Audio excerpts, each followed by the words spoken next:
por favor, si quieren, hacemos las preguntas que ustedes necesiten, así que estamos a su entera disposición.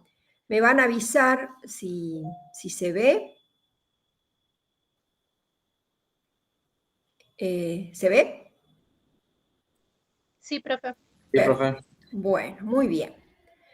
Fíjense, vamos a empezar la unidad 12, que tiene que ver con el estado diferenciado, cómo nosotros los organismos pluricelulares tenemos, fíjense, nosotros sabemos que surgimos, nosotros nos originamos a partir de la fertilización de un ovocito por un espermatozoide. Acá está, ¿no es cierto?, el núcleo masculino y el núcleo femenino, cuando se produce la fertilización.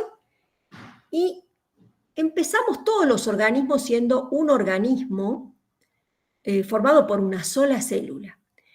Nosotros ya sabemos que los organismos unicelulares, su propia célula constituye su órgano, ¿sí?, su cuerpo. Entonces, si sufre mitosis, ya directamente produce dos organismos nuevos. Pero en los organismos pluricelulares, nosotros todos empezamos siendo un organismo unicelular, producto de la fusión del pronúcleo masculino y del pronúcleo femenino, para constituir una sola célula huevo.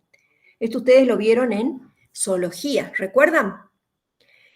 ¿Qué le sucede a esta célula? Esta célula va a sufrir toda una serie de procesos mitóticos, de división mitótica, va a sufrir ciclo celular, que es lo que hemos estado estudiando en las unidades anteriores, y se va a desencadenar toda una serie sucesiva de divisiones celulares. Lo interesante es que empieza siendo una célula de un tamaño, a medida que se va dividiendo, el tamaño de la célula se reduce.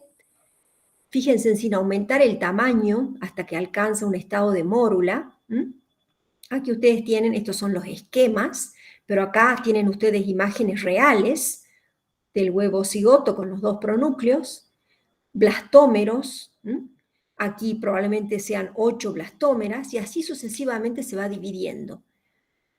¿Y qué va a suceder con este embrión en formación? Al cabo de un tiempo, estas células que se han ido dividiendo van a sufrir toda una serie de movimientos que se llaman los movimientos morfogenéticos, y las células van a empezar a ocupar posiciones diferentes. Esto después, lo estoy haciendo muy rápido, sigue dividiéndose, hasta que el embrión se alarga y se empiezan a diferenciar células nerviosas, células musculares, células óseas, dependiendo de la etapa en la que nos encontremos, hasta que va a terminar naciendo, todos hemos terminado naciendo como un pequeño humano, ¿sí? En este caso, no, en el caso nuestro, o una pequeña ratita en el ejemplo que estamos viendo. Ahora, las grandes preguntas que se han hecho los embriólogos es ¿cómo? ¿Qué pasó acá? Acá teníamos una sola célula, acá aparecen dos, y acá aparecen miles de millones de miles de células. Si uno analiza los tipos de células que tiene este organismo o nosotros, se encuentran 200 tipos de células de morfología diferente y que hacen funciones diferentes, ¿sí? Yo tengo dentro de mi cuerpo células cardíacas, células nerviosas, células epiteliales, células de la piel, células de mi cerebro, y así podría seguir nombrándoles una detrás de otras. ¿De dónde aparecieron estas células? ¿Por qué se comportan todas distintas? Bueno, que se ha descubierto que los organismos multicelulares, que todos empezamos siendo una célula única, compartimos un programa celular interno, que es un programa celular del desarrollo del estado multicelular. Cada una de estas células que están aquí, que provienen de una sola célula, tienen el mismo genoma. el mismo genoma. Todas estas células distintas que están acá, que vamos a ver por qué se ponen distintas, todas comparten el mismo genoma.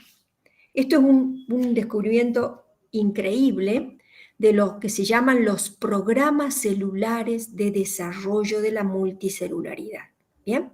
Nosotros vamos a hacer tan solo una visión muy rápida de estos programas, porque esto significa toda una materia de cómo funcionan estos programas de desarrollo, ¿sí?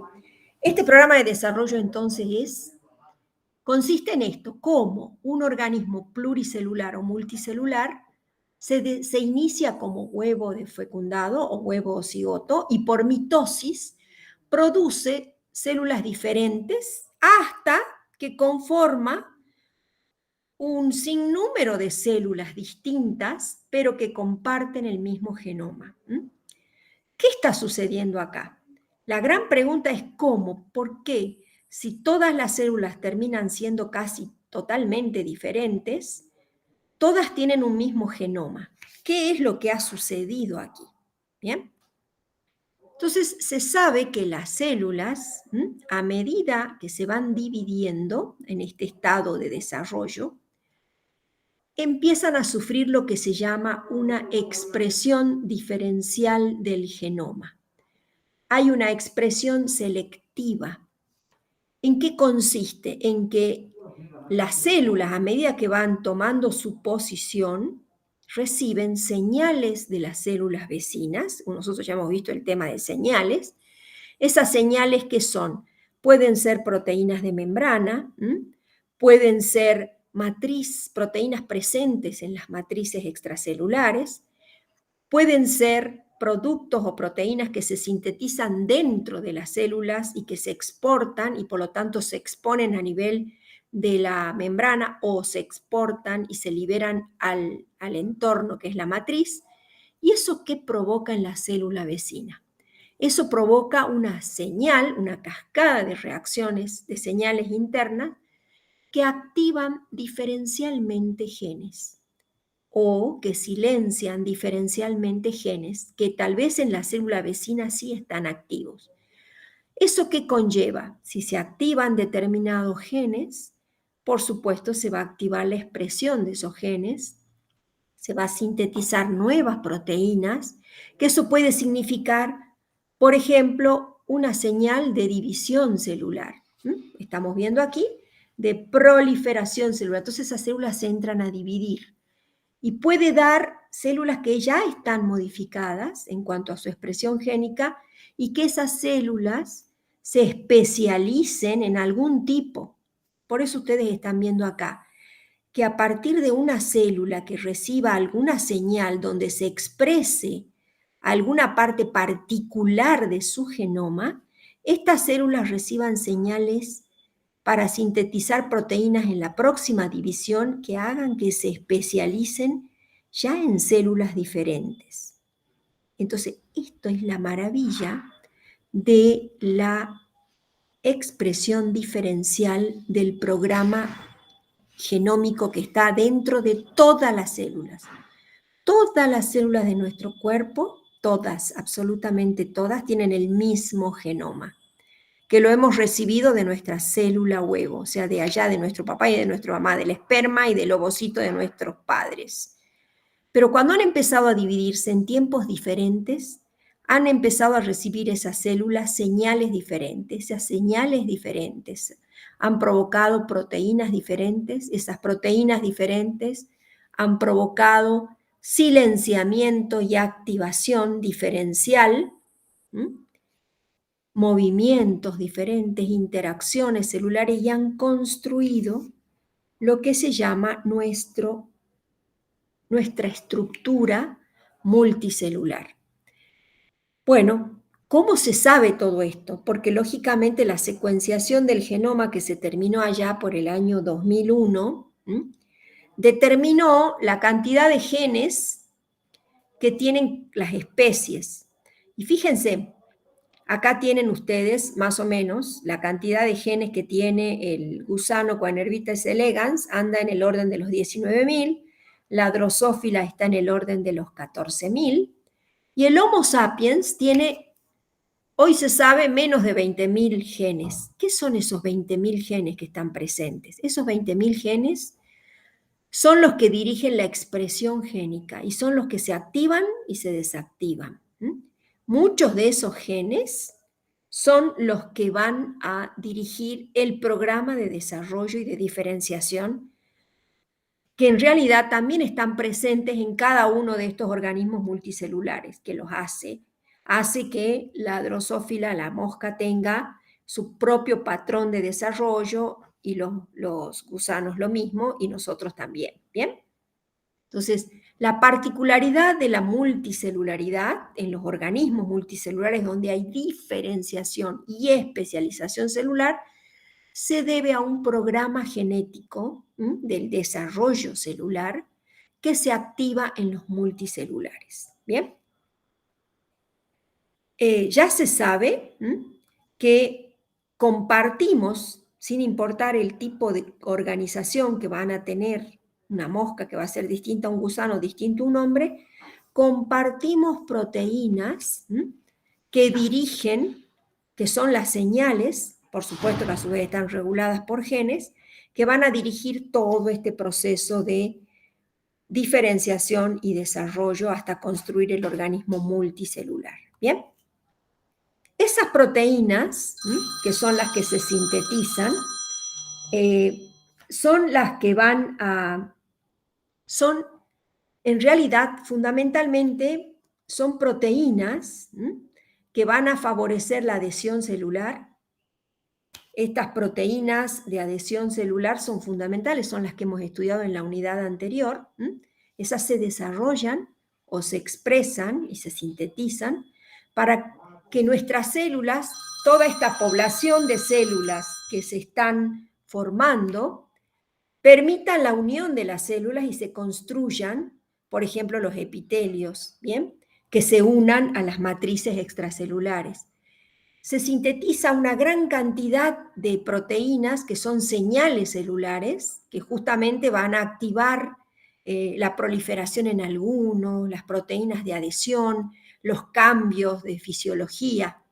Bien, todo esto está, inclusive la activación de otras proteínas reguladoras. Entonces, todo esto nosotros ya lo hemos visto y acá juega un papel fundamental en la formación de los organismos multicelulares. Bien, además de toda una serie de proteínas que regulan genes, que manejan las señales celulares, que promueven todas las adhesiones, las matrices celulares, hay un ADN, tenemos una región de nuestro ADN regulador que va a activarse y desactivarse.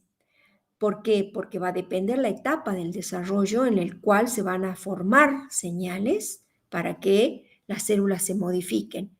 Y después en otra etapa de nuestra vida eso se detiene, se silencia.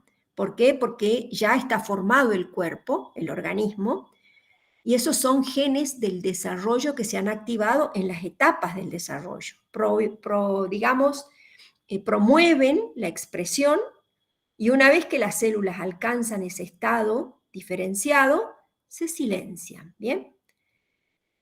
Entonces ese es un ADN que se llama un ADN regulador, que a su vez aquí trabajan, no vamos a entrar en detalle, pero aparte del ADN trabajan un montón de pequeños ARN, ¿se acuerdan? Los ARN no codificantes son esenciales porque son justamente los que van a trabajar sobre el ADN para que se expresen o se dejen de expresar. ¿Bien? Entonces, yo aquí les he puesto las características del ADN regulador, que regula, por ejemplo, a ARNs no codificantes, va a generar toda una serie de proteínas que van a activar y desactivar genes, representan una gran parte del genoma, y bueno, sobre él también trabajan toda una serie de proteínas reguladoras que hacen que se expresen y se silencien. Bien, aquí yo les he puesto algunas de las características, pero hay un dato importante que quiero marcarles. Esta gran cantidad de proteínas que están trabajando, ya sea las reguladoras, las de señales,